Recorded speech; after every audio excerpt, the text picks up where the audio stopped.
एबे किछि दिन तले मान्यवर सरकारंकर बर्तमान जो भारतीय जनता पार्टी सरकारंकर गोटे प्रेस मीट प्रेस विवृत्ति मु शुणुली जहाँ भूल है सब विजु जनता दल करदे तेणु आम आ कि माने असहायता प्रकाश कले सत्य गोटे ऐतिहासिक भूल हो सब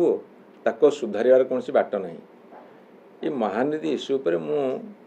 अत्यंत भावप्रवण वक्तव्य रखी विधानसभा भितर मु एक भी कही हुए तो ओडिशा रे भारतीय जनता पार्टी सरकार को लोक आनी जेतक सब इंटरस्टेट डिस्प्यूट अच्छी अंतरराज्य विवाद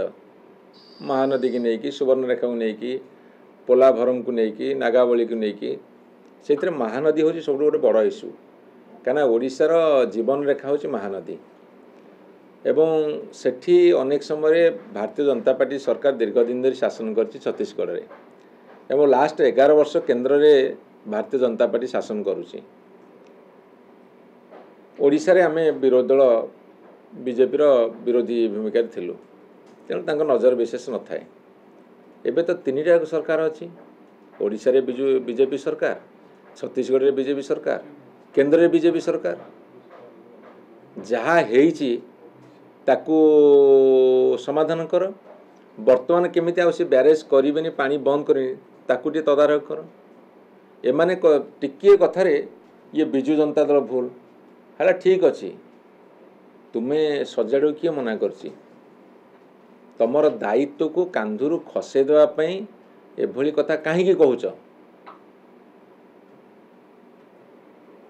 एभली कथा कहीं कहूच तुम दायित्व कांधुरु खसे देवाई बंध बंधे उपरे है बंध बंधे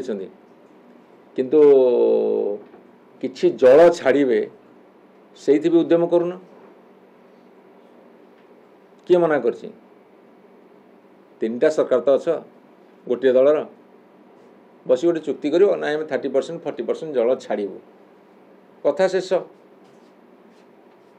आम देखिबू केंद्र जो भारतीय जनता पार्टी सरकार अच्छी तांको भी छत्तीसगढ़ बेसी ना ओडिशा बेसी ओडिशा जोगुरु से सरकार गढ़ी 20 एमपी नहीं कि आमे तांको भी बड़ हबू ना से 11टा एमपी रु 8-9टा ना केतटा जाइछन 10टा खंडे सीए बड़ आम से देखू छत्तीसगढ़ तुमर गेल्हा पुओ ना ओडिशा तुमर गेल्हा पुओ ना ओडिशा तुमर साबत पुओ तुमर पदक्षेप जना पड़ो गोटे वर्ष गलानी टिके आलोचना भी आरंभ करना भविष्य जना पड़ो आम जो स्लोगान दो छत्तीसगढ़ तुमर गेल्हा पुओ ओडिशा की तुम साबत पुओ से स्पष्ट हो तुम पदक्षेप जना पड़ो